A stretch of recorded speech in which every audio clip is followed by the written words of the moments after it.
జ్యోతిష బాలశిక్ష ఉత్తరకాలామృతం 3 ఇక్కడ చతుర్థ బిందువు ఉత్తరకాలామృతం మనం చెప్పుకుంటున్నాం. చాలా అత్యావశ్యకమైనటువంటి గ్రంథం.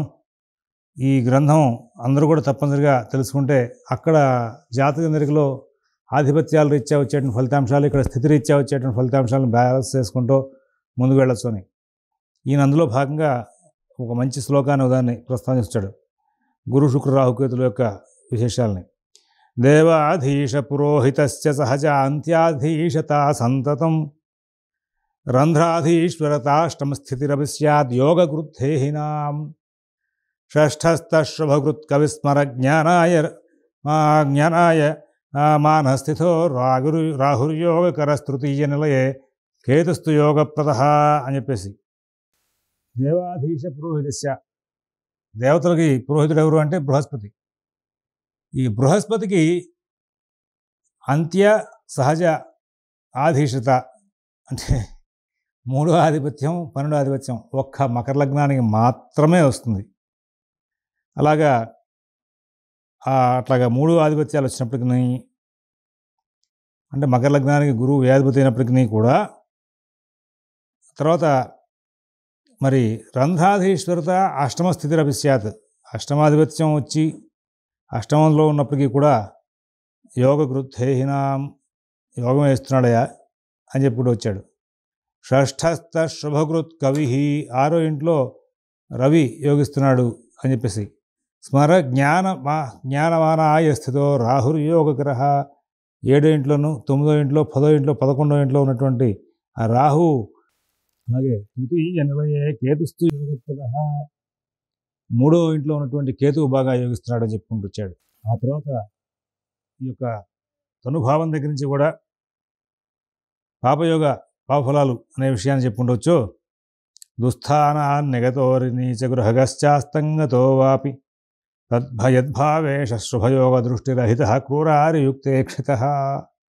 నువ్వు ఏ భావాధిపతిని శోధన చేస్తున్నా సరే ఈ సూత్రం బాగా కనుక నీకు నోట్లో ఉంటే దీన్ని అమలు చేసుకుంటూ వెళ్తే ఆ భావాధిపతి యోగిస్తాడా యోగించడా, ఆ భావం బాగుందా లేదా, ఆ భావాన్ని మనం ఎంతవరకు గౌరవించకుండా తీసుకెళ్ళచ్చు అనే మాట తీసుకెళ్ళచ్చు.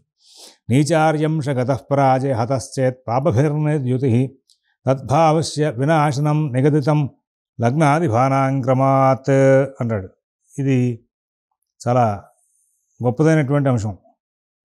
భావం పాడైపోయింది, ఒక భావం పాడైపోయింది, ఒక భావం బాగుంది, ఇలా చెప్పే సందర్భాల్లో భాగంగా ఇక్కడ దుస్థానాన్ నిగతోరి నీచ గృహగశ్చాస్తంగతో వాపి యద్భావేష శుభయోగ దృష్టిరహిత క్రూరారియుక్తేక్షిత నీచార్యంశ గతః పరాజయ హతశ్చేత్ పాపభిర్నిద్యుతి తద్భావస్య వినాశనం నిగదితం లగ్నాదిభానాంక్రమాత్. 12 భావాలకి కూడా ఈ విధంగానే చూసుకుంటూ వెళ్ళండియా.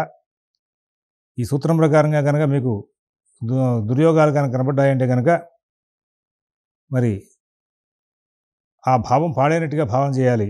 దుస్థానాన్ నిగతోరి నీచ గృహగః, నిహతోరి నీచ గృహగః లగ్న దగ్గర నుంచి మిగతా ఏ భావాన్ని తీసుకున్నా సరే, లగ్నాదిభానాంక్రమాత్ చివరిలో చెప్పాడు కదా, ఏ భావాన్ని తీసుకున్నా సరే ఆ భావాధిపతి మరి యద్భావేష ఏ భావాధిపతి దుస్థానాన్ నిగతః, దుస్థానంలోంచి వచ్చిన వాడైనప్పటికీ కూడా, అంటే అప్పుడే దుష్టస్థానాలు వదిలిపెట్టి బయటకు వస్తున్నాడు, అప్పుడే జస్ట్ స్టార్టింగ్ ఇనీషియల్ స్టేజ్ ఉన్నాడు, కానీ వాడికి ఇంకా ఆ భావం ఉంటుంది, ఆ దుష్టస్థాన ప్రభావం ఉంటుంది వాడి మీద. నీచ గృహగః, మరి హరినీచ గృహగః శత్రుక్షేత్రాల్లో కానీ నీచ గృహాల్లో కానీ ఉంటే అస్తంగతో వాపి అస్తంగతులైనప్పటికీ కూడా శుభయోగ దృష్టిరహిత, శుభయోగ దృష్టి లేకపోయినా సంబంధం లేకపోయినా అది స్థితియుత వీక్షణలు ఏవైనా అవచ్చు. క్రూరారియుక్తేక్షిత, క్రూరగ్రహాలతో ఏదో విధంగా సంబంధం కలడం. నీచార్యంశగతః, నీచ అంశంలో ఆ శత్రు అంశాల్లో ఉండడం. పరాజయ హత, అలాగే మరి పరాజయం అంటే కుజుడితో కలిసినప్పుడు గ్రహయుద్ధం వస్తుంది అనుకున్నాం కదా, అలాగా ఆ పరాజయం ఉంది.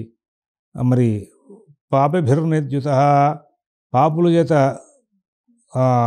ఆక్రమింపబడి తేజోహీనుడైనటువంటి అధిపతి కనుక భావం కనుక ఉంది అంటే ఆ భావం వినాశనం భంగం అవుతుంది, నిగదితం చెప్పబడింది అని చెప్పి వచ్చాడు. మనం ఒక భావాన్ని స్టడీ చేసేటప్పుడు ఆ భావాధిపతి కానీ భావం కానీ ఎట్లా ఉన్నాయని చెప్పి చూసుకుంటూ లగ్నాధిభానాం క్రమాత్ అన్నాడు.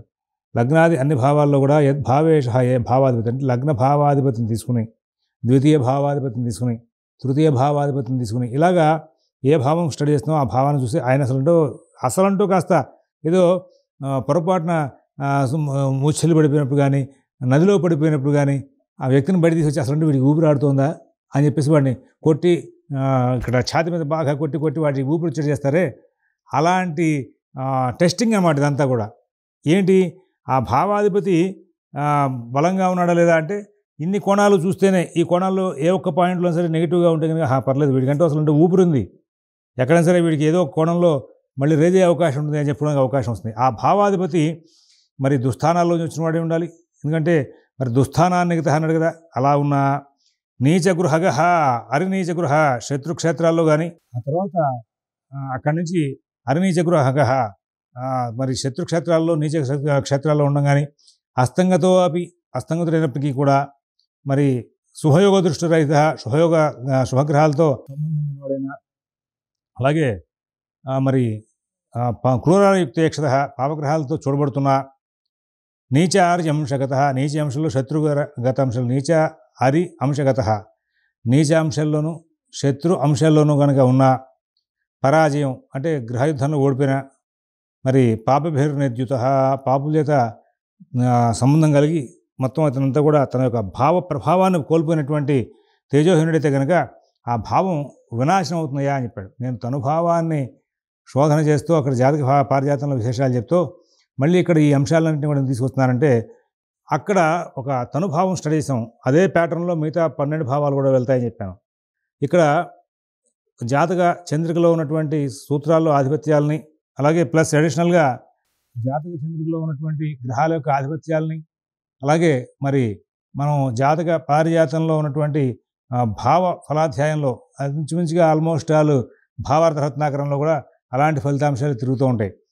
దాంట్లో ఉన్న విశేషాలని తెలుసుకున్నాక ఉత్తరకాలామృతంలో చతుర్థ బిందువులో ఒక్కొక్క భావాన్ని స్టడీ చేసేటప్పుడు ఇలాగా దుస్థానాన్నెగతో నీచ గృహగశ్చాస్తంగతో వాపి యద్భావేష శుభయోగ దృష్టిరహిత క్రూరాయుక్తేక్షత ఇట్లాంటి సూత్రాలతో కనుక మనం చూస్తే ఆ భావం అసలు ఫలితాన్ని ఇస్తుందా ఇవ్వదా అనేటువంటి అంశాలు అసలు పూర్తిగా దాంట్లో ఆక్సిజన్ లేదండి. ఆ భావాధిపతికి ఆక్సిజనే లేదు. ఏ విధమైనటువంటి ఫలితాంశాలు ఎవరైనటువంటి చచ్చుబడిపోయి ఉన్నాడు అనేటువంటి పరిస్థితులు ఉన్నాయా అని తెలుసుకోవడానికి ఉపయోగపడుతుంది. లేదు ఎంతో కొంత మంచి బలంగా ఉన్నాడు ఇస్తాడు అని చెప్పి తెలుస్తుంది. ఈ జాతక పారిజాతంలో తనుభావం చెప్పుకున్నాక మనం ఇక్కడ ఉత్తరకాలామృతంలోకి రావడంలో ఆంతర్యం ఏంటంటే ఇక్కడ ఉత్తరకాలామృతంలో సూత్రాలు ఆ జాతక పారిజాతంలో తనుభావం మీద అప్లై చేస్తే సేమ్ ప్యాటర్న్ వెళ్తాయి. ఇక్కడికి వెళ్ళాక ఇదే ప్యాటర్న్లో అన్ని భావాలు కూడా మనం స్టడీ చేస్తే అసలు భావం బలంగా ఉందా లేదా, అసలు భావానికి అసలు స్పర్శ ఉందా లేదా, దాంట్లో ఎలక్ట్రిసిటీ ఉందా లేదా, అది పనిచేస్తుందా లేదా, చార్జబుల్ కాదా, ఇవన్నీ తెలుస్తాయి. అప్పుడు మనం దానికి సంబంధించి ఫలితాంశాలు చెప్పడం కానీ, ఒకవేళ ఏదైనా కొంచెం శాంతి మార్గాలు చెప్పడం కానీ ఇవన్నీ కూడా మనం ప్రస్తావన చేయడానికి అవకాశాలు వస్తాయి. అందుకోసం చెప్పేసి జాతక పారిజాతంలో భావఫలాధ్యాయం చదివిన తర్వాత భావఫలాలు చదివిన తర్వాత ఈ యొక్క ఉత్తరకాలామృతంలో 4వ భావం కూడా వల్లిస్తే ఈ సూత్రాలతో మొత్తం మీరు పాయింట్లు గుర్తు రాకపోయినా మూలం గుర్తుకొస్తుంది. మూలంతో విశ్లేషణ చేసుకుంటూ ముందుకు వెళ్ళే అవకాశాలు వస్తూ ఉంటాయి. ఆ సందర్భంలో భాగంగా యద్భావపతి త్రికోణ గృహ కేంద్రత్రిలాభాషతో మిత్రోచ్ఛస్వగృహాంశ గోబలవతో రేత్యస్థిత సౌమ్యయో మధ్యే తత్పతిషూచకేషు చ శుభైర్యుక్తేక్షుతో గ్రహా తత్తద్భావఫలస్య వృద్ధిమతులం శీఘ్రం కరోతి క్రమాత్. ఏమంటే మొట్టమొదటి చెప్పినటువంటి శ్లోకాలకి ఇక్కడ దీనికి కొంచెం తేడా ఉంది, అది గమనించుకోవాలి. అక్కడ దాని పాయింట్లు విడివిడిగా రాయండి, ఇక్కడ ఈ పాయింట్లు విడివిడిగా రాయండి, మీకు భేదం కనబడుతుంది. ఏమిటిది? స్వచ్ఛస్వక్ష సుహృత్రికోణ గృహ కేంద్రోత్తమ అంశాన్వితా సౌమ్యైరీక్షితయుక్త మధ్యమగత కేంద్ర త్రికోణ ఆశ్రిత అన్న శ్లోకానికి అందులో ఉన్న అర్థాలకి ఇప్పుడు యద్భావపతి త్రికోణ గృహ కేంద్ర త్రిలాభాశ్రితో మిత్రోచ్ఛస్వగృహాంశకో బలవుతో రేత్యస్థిత సౌమ్యో అనే శ్లోకానికి పాయింట్లు కొన్ని తేడా వచ్చినాయి. దాని మొత్తం అంతా కూడా మనం ఒక చిన్న సిస్టమేటిక్గా ఒక చోట రాసుకుంటే మనం వాటన్నిటిని కూడా వర్కౌట్ చేసుకుంటే ముందుకు వెళ్ళే అవకాశం వస్తుంది. ఇది గమనించుకుంటారని చెప్పి ఆశిస్తున్నాను. ఆ తర్వాత దీని యొక్క శ్లోకాలకి అర్థం చేస్తే భావాధిపతుల బలాన్ని బట్టి భావం వృద్ధిపడుతుందా లేదా అని చెప్పాలి. భావాధిపతిని బట్టి ఇందాక భావాధిపతిని బట్టి భావం చెడిపోయిందా చెప్పాం, వృద్ధిలోకి వస్తుందా లేదా అని చెప్పడానికి ఏ భావాధిపతి త్రికోణ గృహగః పంచమ నవభావాధిపతులతో మరి పంచమ నవభావాల్లో ఉన్నప్పటికీ కూడా కేంద్ర త్రిలాభాశ్రిత కేంద్రాలను 1, 4, 7, 10 స్థానాల్లో కానీ లాభ 11వ స్థానంలో కానీ తృతీయ త్రిలాభాశ్రిత 3వ స్థానంలో కానీ ఉన్న మరి మిత్రోచ్ఛ స్వగృహాంశక మిత్రక్షేత్రంలో ఉచ్చరాశిలో మరి స్వగృహంలో ఇలా ఉన్న మరి లేదా ఆ అంశంలో ఉన్న బలవతులకు సౌమ్యయో ఇద్దరు శుభగ్రహాల యొక్క మధ్య ఉన్న తర్వాత ఆ భావాధిపతి ఏం చేస్తూ ఉంటాడు అంటే ఉచ్చగేషు ఉచ్చెందిన వారు చూడగా శుభగ్రహాల చేత యుక్తేవా ఈక్షతోవా కూడినా చూడనా ఒకవేళ ఎవరైనా ఉచ్చలో ఉన్న గ్రహాలతో కలిసినా చూడబడినా మరి ఆ గ్రహం తతద్భావ ఫలస్య ఆయా భావాలు ఆతులాహ అధికమైనటువంటి వృద్ధిని క్రమంగా శీఘ్రం త్వరగా కరోతి చేస్తున్నాయి అని చెప్పుకుంటూ అంటే ఇక్కడ ఏం చెప్పుకుంటూ అంటే ఒక భావాధిపతిని తీసుకున్నాం. ఈ భావాధిపతి ఈ భావం వృద్ధిలోకి వస్తుంది. ఇందాకేంటి భావం నాశనం అయిపోయడానికి చెప్పాం. ఈ భావం వృద్ధిలోకి వస్తుంది లేదంటే ఆ భావాధిపతి వీళ్ళ కేంద్రాల్లో ఉన్నాడా, కోణాల్లో ఉన్నాడా, 3, 11 స్థానాల్లో ఉన్నాడా, లేదంటే కనుక మిత్రక్షేత్రం ఉచ్చక్షేత్రం స్వక్షేత్రాల్లో ఉన్నాడా, లేదా వాటికి సంబంధించిన అంశాల్లో ఉన్నాడా, లేదంటే కనుక 2 యోగకారకమైన గ్రహాల మధ్యలో ఉన్నాడా, మనకి జాతచంద్రిలో దశాస్వపి భవేద్ యోగ ప్రాయుషో యోగకరణ ద్వషద్వయీ మధ్యగత తదైక శుభకారణ అని చెప్పి ఒక ఎక్సలెంట్ సూత్రం కూడా చెప్పాడు. దాన్ని ఇక్కడ అమలు చేసుకోవాలి మళ్ళీ. తర్వాత శుభగ్రహాలతో కూడినటువంటి చూడబడినటువంటి గ్రహం ఆ భావానికి మంచి అభివృద్ధి చేస్తుందా, అట్లా కనుక ఉంటే కనుక ఆ భావం వృద్ధిలోకి వస్తుందా అని చెప్పాడు. మొట్టమొదటి శ్లోకాలని చెప్పాడు. చతుర్థ భావంలో సౌచ్ఛస్వర్క్ష సుహృత్రికోణ గృహగా కేంద్రోత్తమాంశాన్విత సౌమ్యై ఈక్షిత యుక్త మధ్యమగత మూలత్రికోణాశ్రితా భావారోహణ ఖేచరా శుభకరా కేంద్రత్రికోణాధిపా సంబంధేన పరస్పరం సుయశ సంకుర్వంతి రాజోత్తమం అన్నాడు.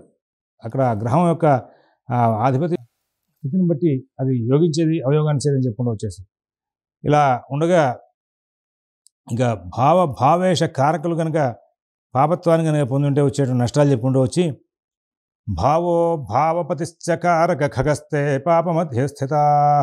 ఈ శ్లోకం ఈ యొక్క ఉత్తరకామతంలో 4వ బిందులో ఉన్నటువంటి 54వ శ్లోకం చాలా గొప్పది. ఈ 54వ శ్లోకం దాకా చెప్పినటువంటి 7 శ్లోకాల్లోనూ కూడా ఏం చేశాడంటే ఒక భావం బాగుపడాలంటే ఏం చేయాలి, ఒక భావం పాడవాలంటే ఏం చేయాలని చెప్పుకుంటూ వచ్చాడు. అక్కడ 43 దగ్గర నుంచి 53 దాకా 10 శ్లోకాలు.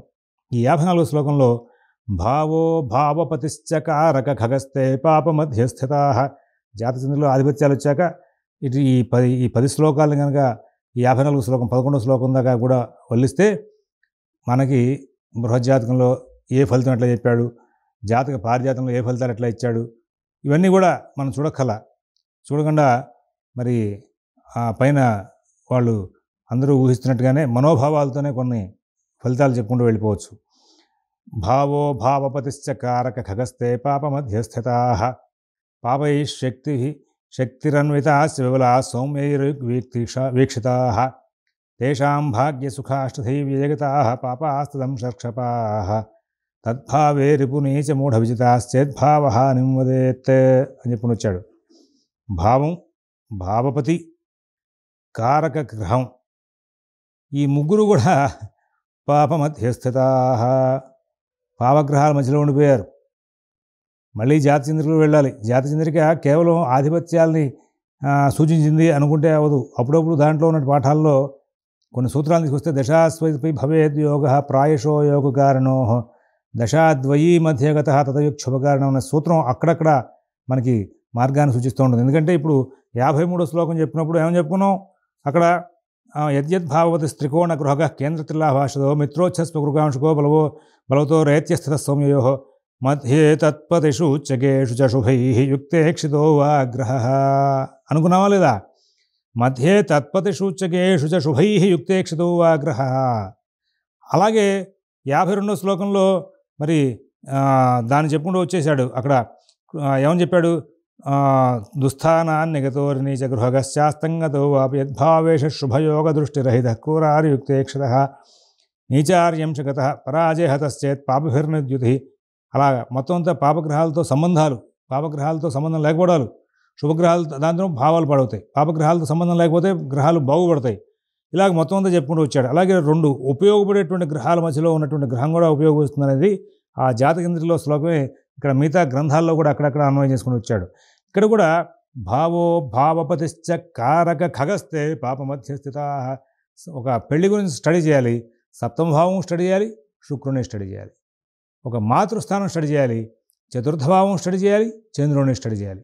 ఒక సోదర భావం స్టడీ చేయాలి, తృతీయ స్థానం స్టడీ చేయాలి, అలాగే మరి కుజుడిని స్టడీ చేయాలి. అలాగే ఇక్కడ పెద్దన్నగారు, చిన్నన్నగారు, పెద్దక్క, చిన్నక్క స్థానాలు వేరే ఉన్నాయి, అవన్నీ స్టడీ చేసుకుని వెళ్తాం. అవి కనుక ఆ ముగ్గురు కూడా భావం, భావాధిపతి, కారకుడు, ఈ ముగ్గురు కూడా అందుకోసం నేను మొదట్లో ఈ పాఠాలు చెప్పాడు ఒక మాట చెప్పాను మీకు.